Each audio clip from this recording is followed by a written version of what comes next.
थे, उसमें नारद जी को छोड़ करके शेष जो 9 ऋषि थे उनके साथ करदम जी ने अपनी 9 बेटियों का विवाह कर दिया और 10वीं संतति के रूप में साक्षात भगवान कपिल रूप में प्रकट हो गए। बोल कपिल भगवान की जय।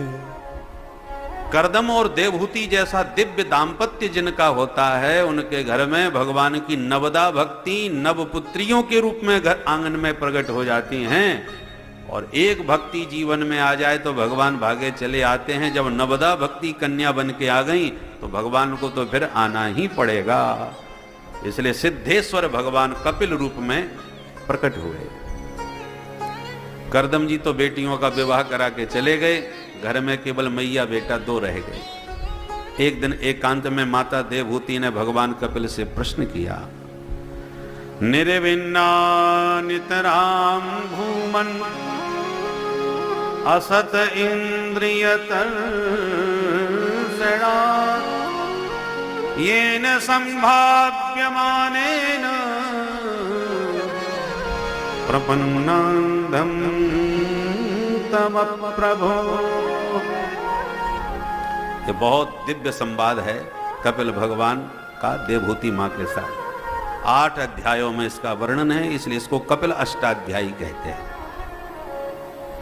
मां का पहला प्रश्न है कि पुत्र, मैंने संपूर्ण जीवन में खूब इंद्रियों के द्वारा विषयोपभोग किया, संसार के सारे सुख भोगे, सम्राट की बेटी बन के मायके में ठाठ से रही और करदम जी की पत्नी बन के कामक विमान में खूब आकाश में विचरण किया। बेटा बेटियों की कोई कमी नहीं, 9 बेटियां हुई, वो भी अनुसुईया अरुंधति जैसी बेटियां। दामाद मिले तो भृगु वशिष्ठ अत्रि जैसे, बेटा मिला तो कपिल तेरे जैसा।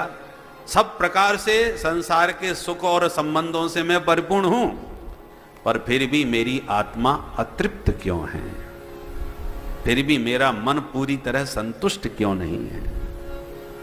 तब कपिल भगवान बोले, मां आज मैं आपको अध्यात्म योग का उपदेश देता हूं, निश्रेयस का मार्ग बताता हूं। ये जो मन है ना, जब विषयों में रति करता है तब ये मन बंधन का कारण बनता है, और यही मन जब परमात्मा से प्रेम करने लग जाता है तो यही मन आपकी मुक्ति का साधन बन जाता है। इसलिए मन से बहुत मित्रता भी नहीं करना चाहिए और दुश्मनी भी ठीक नहीं। मन से बड़ी विवेक पूर्वक काम लेना चाहिए। मन की निंदा भी खूब महात्माओं ने की है और मन की प्रशंसा भी है। मन जब परमात्मा में लग जाए तो यह प्रशंसनीय है, हमारे कल्याण का मार्ग प्रशस्त करने वाला होगा।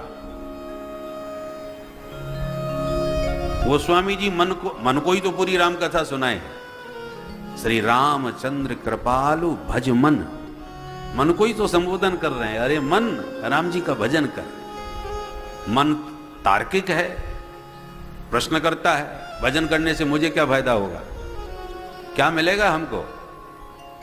वो स्वामी जी कहते हैं, हरण भव भय दारुणम, भयंकर जो भव भय है, जन्म मरण की जो दुस्सह पीड़ा है, उस दारुण पीड़ा का हरण करने वाले हैं राम जी के चरण। आपदाम अपहर्तारम दातारम सर्व संपदाम लोकाभिरामम श्री रामम भूयो भूयो नमाम्यहम। सारी आपदाओं का हरण करने वाले प्रभु के चरण हैं। इसलिए हरण भव भय दारुणम, उस दारुण भव भय का हरण करना चाहते हो तो राम जी के चरण का स्मरण करो। और सारी राम कथा सुनाने के बाद भी गोस्वामी जी ने यही कहा, पाई न कहीं गति पतित पावन, राम भज सुनु 60 मना। पाई न कहीं गति पतित पावन, राम भज सुनु 60 मना। यहां मन को 60 कह रहे, सुन 60 मना। डांटते भी रहते हैं। लोहा जब गर्म हो तो एक हथौड़ा मार दो तुरंत मुड़ जाएगा, बिना गर्म किए हथौड़ा को मोड़ना, वो लोहे को मोड़ना बहुत कठिन है, बड़ा कठोर होता है। ऐसे ये मन जल्दी भगवान की तरफ मुड़ता नहीं है, विषयों में भागता रहता है।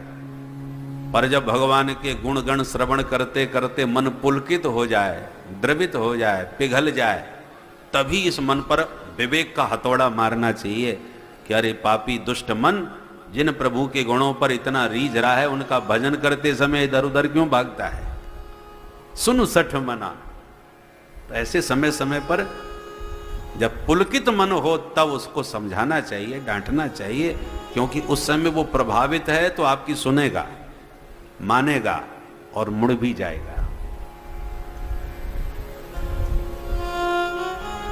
अस प्रभु दीन बंधु हरि, कारण रहित दयाल, तुलसीदास सठते ही भज, छाण कपट जंजाल।